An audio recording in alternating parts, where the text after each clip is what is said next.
Right. Diripano, guys, I'm here, guys, I'm here. Can you please come through? I didn't see kuti Jackie andisikuona kuti ndakuona kuti Jackie ari pa live. Come through, guys, come through. So I have swiped off your comments so that I say what I want to say without your comments. I have Jackie phone. Is everything okay?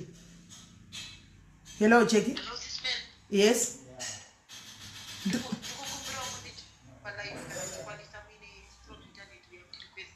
Palai, uri live? Ndiri live? Oh, I didn't know. I thought maybe you're not live. It's okay. Can I be live? It's fine. Okay. Uda, what's going on? No, I just wanted to come. Chikoda kutenda. Lepata shika manesho says raitika kuti. Makazviita nebasa ramakabata. Makarwa kurongwa kanaka. We fought a good fight. Ndau tiri munhu wese ndikomufonera even me handazi maivaida wafonera. Kutenda. Kutora nguva yenyu kufonera vanhu. Madiaries kuronga. Kufamba kwamaili nezvisi. Toda kutenda chakanaka kutora kuti mangwana musazoitira amazing chete. Muitire vamwe vanhu. Alright, nondikunza Jackie. You can come kuno then tozotanga wotsanga kwako. This one, I've been going more than that. And that was all right. I'm coming. Ndipedza pana pando yako. All right. Maskera say, guys, it's a sad day today. I know, I understand. The main reason why I came here, and the main reason why I came here, kwa muri mazimbabwe, ndauya kwa muri mazimbabwe, ni moyo wakapukanyika, nekuzvininipisa pamberi penyu, and I know kuti muchandituka, muchataura zvamunoda, muchadini, yes, ndiri munhu wenyama, ndakakanganisa, and for that statement that I made, ndakakanganisa, I truly and humbly apologize pamberi penyu, ndiri munhu wenyama. I was trying maybe I don't have to justify anyway panguva ino andisikwanisa kuti justify zvakaitika kana zvandakati nemakaindaitawo ndakataura kudaro kana kuti anoona. I just came to say I am truly sorry kuneva chatuka anditika you are welcome, you are more than welcome to do that, and you are way more than welcome kuti mutuke, you are more than welcome to muite, and remember, truly speaking, the truth be said, when I came live on that day, and chero mukabata Madam Bosiva yepano, we had spoken kuseri tichitaura kuti guys hande itinotaura zvatiri kufunga panyaya iyi. Unfortunately, I was the one to say it, and zvakabva zvabata inini, and because ndinda ndiri palive, but something chatanga tadi tataura edu kuseri, but zvakazobata inini, of which hazvina kushata, and I humbly and truly so remember pandakataura izvi guys, pane zvimwe zvinhu zvatanga takabata, zvatanga tapiwa, zvataifunga kuti maybe, and now going back and looking back, I'm starting to think that maybe probably everything that we were given and tairasiswa map, tairasiswa lead, zvinhu zvandakufungawo ndega inini kuti probably zvose zvatakanga tichipiwa tichinzi zvakadai noti kuri kuti chokwadi one day kungoti zvatodarika hazvo ndaizogona kuti tikupei nezvimwe zvatanga tisina kuburitsa pano kana kudi handitika maizogona kuona kuti nemhaka yei ndakanga ndatafunga zvatakanga tafunga ipapo handimoona but zvisinei tiri vanhu venyama ndiri munhu wenyama inini pesina ndakazvimirira ndiri munhu wenyama handika ndokumbira mundiregererewo handiti ndakauya ndakapiwa nyaya indini ndikareiza alamu nyaya indini handika ndikaitawo whistleblower nyaya indini handi zvikange zvafamba zvakanaka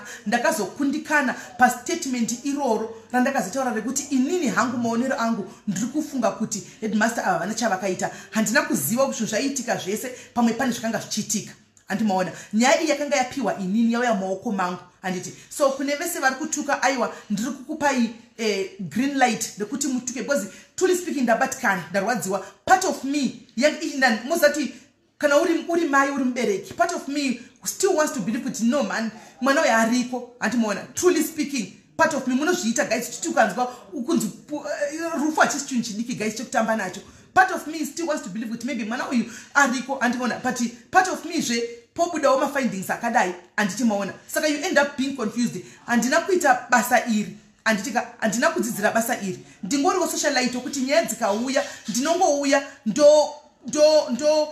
ndoita whistleblower handitika ndofunga makati ndakambotaura mukandiudza pano mukati siyirai musainvestigate nyaya idzi dziinvestigate nevanhu vemutemo zvinove zvinhu zvokuti takusiyirawo vemutemo every nyaya ichauya tosiyirawo vemutemo isitongoitawo whistleblower tosiyira vemutemo vouya handitika ndo inini I just felt kuti I need to come and apologize kwamuri maZimbabwe because right now it's a very sensitive time and it's a very sensitive time to everybody and so kune vachatuka musi kurambidzwa handitika kuti mutuke enderai mberi ine kutuka but I'm deeply ndiri munhu mukuru guys maybe I acted like I don't know ndiri munhu mukuru vakawanda vacho handitorina zera nemi but ndauya nekuzvininipisa nekuzvidukupisa kuti truly I am very sorry it was not my intention because I thought zvechokwadi pane zvatanga tapiwa tichiwana tichikandirwa chinzi information guys I thought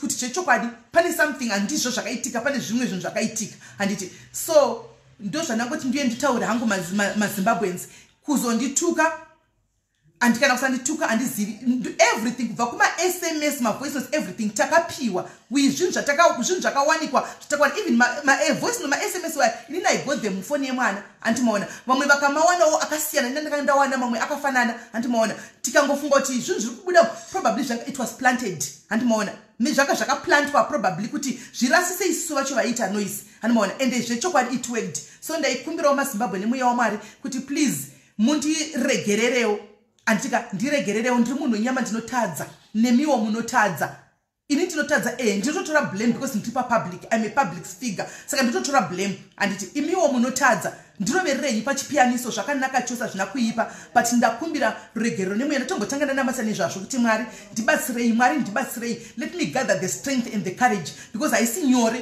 kuenda pamberi pemaZimbabweans andika uchinokumbira ruregerero when the emotions are high like this but I hate to say mwari ndibatsirei ndiende let me do the right thing andika let me do the right thing anditi mazvona ndosaka ndauya kuti ndizokumbira regero I'm not here to justify myself I'm not here kuti ndizodi ndauya kuzokumbira regero tese tiri vatadzi vasikana tese tiri vatadzi vanangu vari mucomment section vasikana kune vaya vanoti chembere vanangu tese tiri vatadzi we all sinners and we fall short of glory of God anditi so kungokumbira kuti ndiregererei from the bottom of my heart andimona kugrupu refamily semunhu arimo I'll also go there and do the right thing ndichadzokera zvakare kugrupu refamily andika and do the right thing kana wakanganisa vhuma kutsiurwa vhuma kumira panzvimbo vhuma kutora criticism yese vhuma kutukwa Jesu kana akarohwa pamuchinjikwa akaurawa pamuchinjikwa akapiwa mhosva dzese akaita zvese zvakaitwa even asina wanga atadzira kwokuzoti ndakatotadza zvangu I should take all this andika everything chinenge chauya mukatuka ndichangotora mashoko handinoda ndikuzotukana naye kana kupindura ndichangotorawo mashoko because zvokwadi I deserve this ndakakanganisa anditi inini ndakazvimirira handisi kutaura pamusoro peumwe munhu wese ndangotaura inini ndakazvimirira kuti vedu we ndakakanganisa kune I'll do that not kuti ndingazosvitaka papublic ndinogona kusvita because ndiri mugroup refamily riri kwavo handitika rinove rakazongopindwawo nevamwe vanhu mukati. I can just go there and do kunoita izvozvo handiti. So tafunga takadzidza muchiti ndisakurumidze kujaja ndisakurumidze kudai. I learned, I am taking. Remember harisi basa rangu, hatina kudzidzira, handisi mupurisa, handisi CID handitika. So ndo zvingoripo ndati ndiye kuzotaura. So vese vari kutuka mucomment section nevese vari kuita sei aiwa ndinongoti thank you very much and munobvumidzwa kuti mutuke kuti zvipfuva zvenyu zvireruke handitika. Shuwa dzimbukana ndairaitiwawo munhu anofunga kuti adi ndichazivi kuti vamwe vanoti makavhiringidzwa vanhu makadii. Handichazivi, truly speaking I'm not going to say ndakavhiringidzwa because zvakabuda mumuromo mangu. Kuti ndichati ndakazovhiringidzwa naheadmaster kuti nani handidi kunyepa, zvakabuda mumuromo mangu. Ende zvechokwadi dei munhu akatanga kubaya button panguva iyoyo anga ari one of the socialites anga achitaura zvandakataura ipo paya because zvinhu zvatanga tataura kuseri handimaona aipinda pachipiyaniso but havasiwo akatanga kutaura ndini akauya palive. So vakazongotaona kuti vakazongofonawo handizvo zvakanga zvakutaurika zvanga zvazochinja hazvo handitika. But ndo zvinhu zvatanga taura kuseri hapana chekunyepana kudii handimaona. Even though panguva yachona iyo the search yakanga iri ichinzi inoitwa handitika ichinzi inoitwa the day rakanga chinzi toronga kuti kurongo bhazi tanga tapiwawo inda ndatotsvagawo bhazi pano padiaris tikawana chibhazi pano chinove chandakaudza vamwe tawana bhazi padiaris Olinda chitari kubhuka bhazi isi tikatawanawo chimwe chibhazi saka mabhazi ane 2 musi ndine missed call yake andogona kutadzai pano musi wokuti chironga kuti zvoitwa musi upi date ripi vanhu vachisumuka. I personally called Olinda, she didn't pick up. She actually declined. Ndinayo call yacho. She actually declined. So since akangati ane mari kuZimbabwe achabhadhara mari kuti bhazi rinde, we had to stop because ndiye munhu angati ari kubhadhara bhazi handitika. So papa pasina kuti papa chitwa sei. So we stopped tikamirira kuti maybe ari kuconcentrate nezvinhu zvemuchato wake paanopedza ozodzoka back. Inini bhazi rangu ratakapiwa navamwe mai pana pachiri kunzi chi 14 seater 15 seater changa chichingoripona nhasi handimaona. But iye hatina kuzomubata, she was nowhere to be found handimaona. Hakuna munhu akastopa search yaitoronga kuti ienderere mberi handimaona and everything, but she haana kubatika because ndiye anga ane bhazi rekuti vanhu vadini angatari kubhadhara bhazi rekuti vanhu vaende handimaona. So ndo zvega zvinongovepo handitika, hapana chimwe chingoripo. So maZimbabweans kungokumbira kuti nemweya waMwari it's high time guys timbobatana handitika, tingobatana timboita chinhu chimwe chete, tingorega kumirira nekuonawo panenge pakashata kuti tifambe neipapo. Ko zvakanakawo zvimwe zvatinombokuitira iwo nekuitira hama dzenyu nekuitira vamwe hamuchazvioni nekuda kwechinhu one chandakakanganisa. I take the blame and I truly apologize handiti. So ndizvozvo regai ndivhure malines handitika. Kana paine comment section handiti kana paine comment section can you please put in the number comment section vanhu vafone. I want kuti mutaure zvezvamuri kuda kutaura handika. Taura zvezvamuri kuda kutaura ndovhura malines handitika. Motaura zvamuda kutaura mubve marerukirwa handitika. I am giving you nhasi handitika kuti muvhure mutaure zvamunoda kutaura sevanhu venyama handiti. Ibve yadi tibve tangopedza handimaona. Saka ndisirewo macomments mucomment section if you are there handitika. Ndisirewo number mucomment section so that ndivhurire vanhu maline vataure havo zvavari kuda. Inini ndakazvimirira guys, I repeat again handitika. I am sorry handimaona. I am okay. Vanadzawo number vari kufona. All right. Hello. Hello. Hello. Hi, Sismeri. Muri sei? Tiripo makadini. Aiwa tiripo. Taura yenyu zviri pamwoyo penyu. Sismeri musanyanyo zviblem.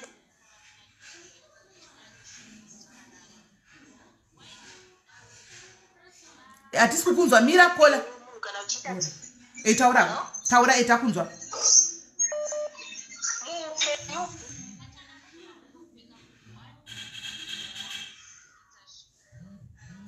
Musanyanyo zvishungurudze ndiSatan akangopinda akanyanyoona kuti imini muri pamberi and muri kuziva zvamu. Hatichakunzwe kola, vanhu vari kufona nemadirect call saka robva vaoverpower ningirika vachakunzwa. Hello. Hello. andisikunyatswa kunzwa kola andisiziva zviri kuitika but what's going on. Volume yako iri pasi, kwidza volume.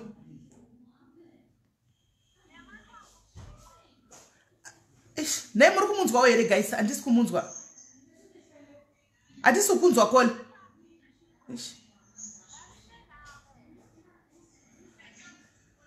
Hello? Sure. Guys, it's like it's not working, pan up. It's not working at all, and this kunzwang sharpitaur. Hello, Sis Melly. Yes, Murise, Vara, my phone say. Hello, Kola Murise.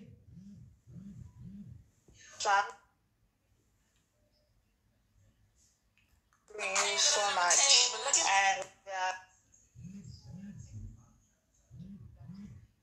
And you sometimes I don't know where strength comes from. But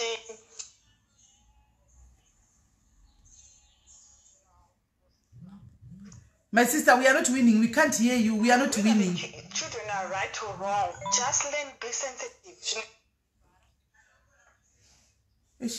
Kola atisku kunzwa imurku override wa kola. We can't hear you. Murku override wa. Anja ziku ndotora upima because makoza chari ku override muna nenga tanga kufona muna achanzwika nenga tanga kufona. Kola hello. Yeah, Sis Melly Mascara saying. Taskera ni maswera say. Taskera, Sis Melly ndodongoti musanyanye kuzvidya zvinhu zvakatoitika izvi. Chikuru mwana wani kwatawana closure. Zvakaitika yatova pasi. Mwoyo yedu yanga ichirwadza Sis Melly kuti mwana aripi. Tanga tiri Norway tisingazivi kuti mwana aripi. Ende tese munhu wese anga ane confusion tikada kuzvisa patebho. Because umwe anga achiti mwana mupenyu pamwe. Umwe anga achiti pamwe mwana akafa. Saka that confusion inorwadza kuti unonge usingazive kuti chokwadi ndechipi, mwana mupenyu here kana kuti akafa mukuziva. Saka taingopiringishana tese nepfungwa dzedu tichingofungawo kuti zvino aripi. Nyaya iyi kutaura chokwadi kubva payakatanga kuiswa pasocial media handibata. Saka ndibata Sis Melly ndikutorwadziwawo semubereki kuti why do we have to go through nyaya dzakadai so? Vana vanonge vari kuzvikoro uku. Mai vaLivingstone ndinongoti Mwari vakunyaradzei. Mwoyo yedu iri kutorwadzawo nesu. Tichitorwadziwa kuti mwana chii chakaitika. Saka Sis Melly ngatingochemei netariro nemhuri yekwana Livingstone. Aiwa. Zvipedzeni kana kuti vanhu ndiregererei zvakatopfuura. Chikuru tawana closure. Ndo mashoko angu. Thank you, my sister. Thank you very much. God bless you. Thank you. Right. Thank you, Kola. Thank you. Tose ufunge, but just nay, ndina mashoko, right? Hanzina Olinda. I don't answer my calls. Evanu vanokumbira ma public funds. Olinda, atisima rich aunt. The way we operate pano pa diaries. Ausimu diaries, let me tell you. Isusu pano, isusu we are poor, Olinda. Hatina mari. Saka zvatinoita hatikwanise kusiya vatinenge taona vachitambura handitika indichiziva kuti papage pedu pano tine vanhu vane mari dzavo vekuti we can help. Chidonjo regroup redu nderekuti tibatsire the less unfortunate vakafanana nemi nevamwe vasinawo mari. Hence wakanzwa ndichiti kwauri ndiri ku zvamati vanhu voenda kwamutare kuita search and ini ndakuchidzokera kunoudza vanhu vangu vekudiaries kuitira kuti vanoda kubatsira pakuti transport iwande handika transport yowanda. Zvechokwadi akapindura akati ina handidi mari dzevanhu ndichabhadhara ndoga nekuti ndiri kuita muchato mangwana ndinozonzi muchato wakaitwa nemari dzevanhu. Saka ini I have got money kuZimbabwe. Saka muchashandisa iyoyo. Then I left it. Remember, this was a conversation tiri mugroup. It was a group call. Yanga isiri zvinhu zvakauya palife kana kuti kudii. I am saying this because azvinyora mu comment section anditi maona. So there was nothing wrong pane zvandakaita. Anditi I just came ndangomuudza kuti ndakudzokera kune vanhu vedu ndinovaudza development nekutiwo kana pane zvinodiwawo mabhazi acho atina usawana bhazi but atina fiwo anti vabatanidze sezvatinongoita mazuva ese. Akati iye hazvifariri. Saka ndichibva ndangosiyana nazvo. handiti maona. So andizozivi hangu kuti comment yake Olinda yabva papi yakanangana nei, but anyway today is not for that. Ndosaka achiti iye hana kuzobata phone yangu musi wacho, but she could have told me mugroup imomo kuti usachati fonera kubva ini. As far as I know takatiitana bye bye, okay tobatana later. Akatotsanangura kuti ndiri kubva kuKosovo ndiri kudzokera kuLondon, munogona musandifonere nhasi but mangwana ndendaveko. Handiti that was the day after ataura izvozvo tapedza taonekana zvakanaka ndopandakamufonera hana kuzobata phone. So how was I to know kuti achadi kutaura nesu varombo vanokumbira mari dzekutibatsire kuti paidigwe fuel panoitwa search yemwana? I was not, there was no way I could have known. Deanga kataura chokwadi akangonudza kuti musa ina ndizvidi musa ndifonere ini ndiri munhu mupfumi muri varombo muchiti nemari dzema public. We could have understood there and there, but I'm shocked ne comment yo. But anyway haisi nyaya. Olinda, God bless you, mwari wakuitira zvakanaka mudikani. Anditika ehe right. Hello kola ndiri kunzwa taurawo. Aiwa dzaonekwa maini. Chimwe ndingamuchingoda hangu kutaura kuti ndinotenda chaizvo nekuti ndiri makaitaisublowa nenyaya yese. Maichabisublowa nenyaya yese. However hazvirevi kuti pamakonewa hatifaniri kukudza kuti makonewa. Ndafarira hangu zvamaita izvo zvokuti mati kuvanhu ndovhura hangu malaini mutaure zvamunoda, kutaure zvinotirwadza, zvatirwadza nezvamuri kutukirwa. Chinhu ichocho chinhu chakanaka zvisinei. Magona ipapo. We are very angry. Ini zvangu ndiri very angry because zuva makauya nemachati nemaaudio zvainyatsonzika kuti mubikirwa because wangaresponsive. One could tell kuti nyaya idzi dzakabikwa. Zvanga zvinganyanyodi timuzoataka mailidzi zvamakazoita makavaataka asi kuti hamuna kuzviziva nguva dzacho nezvamuri kuita. Plus ndakuona response yenyu yamuri kutoita izvozvo kuti maybe wendiregererewo. Ndaivakuri kuti hamudi kuregerwa musinakumbovhura malines. Manyatsovhura malines so that you give yourself to people. Yes. That so hostile. Yes. Ndokugamuchira mhosva. That level of humbleness is worth being applauded. I applaud you for that humbleness, but rega indidzokorore musiya makarwadzisa vanhu vakawanda. Makavakutopomera mailizi makuita sekuti ndo vasiri pachokwadi. Makutoexona headmaster nevamwe vanhu. Vana madhambosi amuri kutaura sakanga tapiwa information. Maizi yamadhambosi emusiwoyo waitonyatsoona kuti vari pro my Livingstone. She was on my Living's side. She could see Kenya my Living, and there is no day kana kuti no way pazvavakataura rairatidza kuti vari kutofungidzira kuti my Livingstone ndovangave nemwana. And she was straight to the point. It is not even dilly-dally. Makabva matoenda kwaprofeti vamwe so vamanosvika vati vakanyora kuti mwana ariko vamatoti profeti ndozvandino something like that. Meeting makatotenda nepoint yekuti mwana ariko and makamasiya mabhurema mailizi kasi anenge zvamaingotaura handisi kuti mwoyo wenyu wanga uri pakubhurema, but like you said pamasanganize ndiwo mafundiro amaiita but akanga ari wrong. Kumwe chinhu futi inini ndokuzivai muri munhu anokurumidza kufunga so ipapo mamuri totally lost, completely confused. Not completely lost zviya zvekuti you ended up confusing people who trusted in you, especially for example kakuri kuti zvamunoita nazvo nharo zvechikinda goria munenge muchinyatsova necoins. This one makatotsvaga undisoti kuzvaita sei hensi vamwe vanga vakazoti asi matengwa here chii chaitika. Ipapo hameno makatirwadzisa sinende, but ndikutonyatsoona ne the way amauya muchizvihambula muchiti roast me if you can, people roast me only once. Hazviitwe nemunhu hakuri kutorwadziwa neera yake.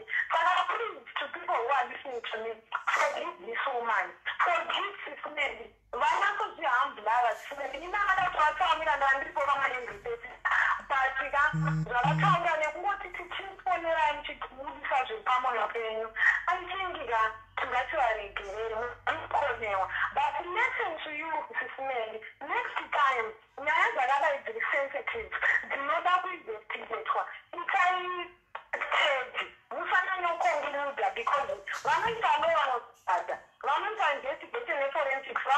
chirwadza. Ini natingi nyaya makazongoti manyindijana. Dzimwe munosimboita nyaya dzemujono hadzina level yakadai so, but dzinenge dzine kunyanya kufa kwevana. Hi, next time we go to like something to be fragile. Raiwa washita kumuningina. Thank you very much. Thank you for your opinion. I want to know. I take the blame. Ndagamchira shawataura. Thank you.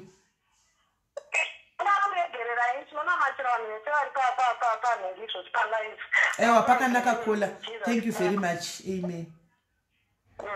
Bye.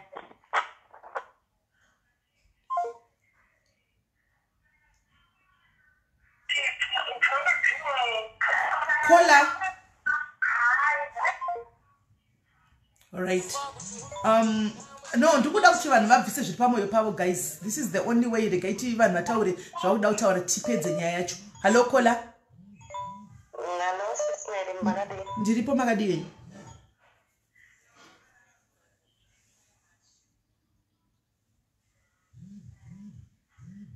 Ini nangu ndisina kutira zvakawanda sina chingoda hangu kuti panomboitika chinhu pesa pashe anotaura. Handiti vanhu vanototaura zvakawanda.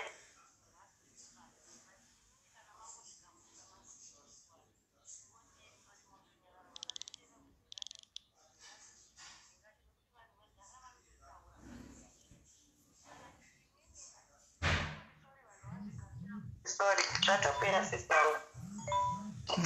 All right. Pakanaka. Thank you very much, my sister. Right. Yellow Kola.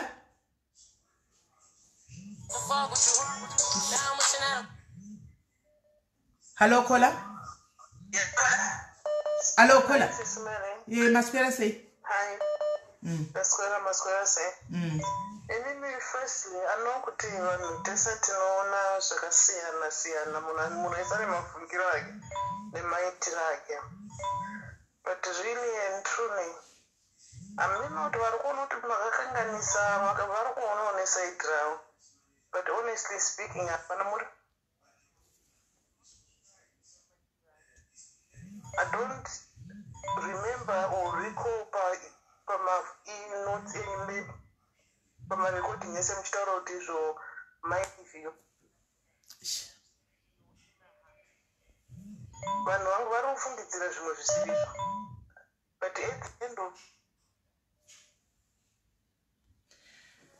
hatisi kukunzwa Kola.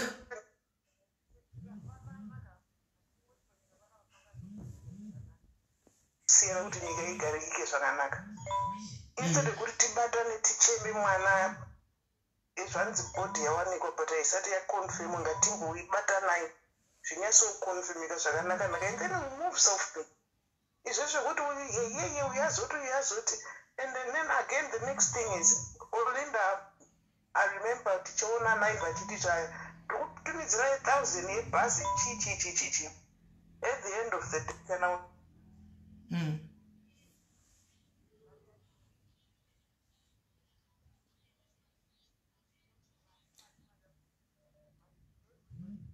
have money and we don't want this type of nonsense kana paitwe zvakadai so that it's a good respect and nekubarira zvakanaka.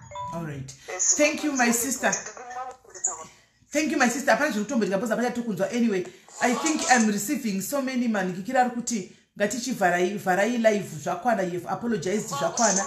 I think we have to listen as well, as much as I wanted people to say what they wanted to say and itika so ndazovhura nguchi ndati ndivhare my life. Guys, again once more before you go, I am truly and humbly sorry. And itika kune vanhu vari kuitigwa vari kutuka kana kudii aiwa, you are allowed. Sorry you guys, sorry bedway, sorry.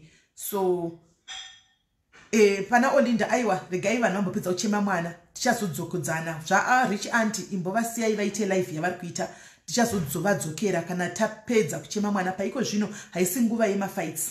It's not time for the fights. Inda nangu yakuzvikumbira regerero handiti endishike mucomment section akanyora so mumvodza sisimeli vati semunhu mukuru tombomira ti respect ochi family kuita zvairi kuita vacheme mwana handiti vanhu vari kuchema mwana then kana zvazopera tozodzoka hedu Meli wacho versus Olinda. Handitika. So guys, thank you very much. Kune vandiregerera, thank you. Kune vasati aiwa, I just pray and hope kuti with due time handitika muchazondiregerera. Handitika. God bless you.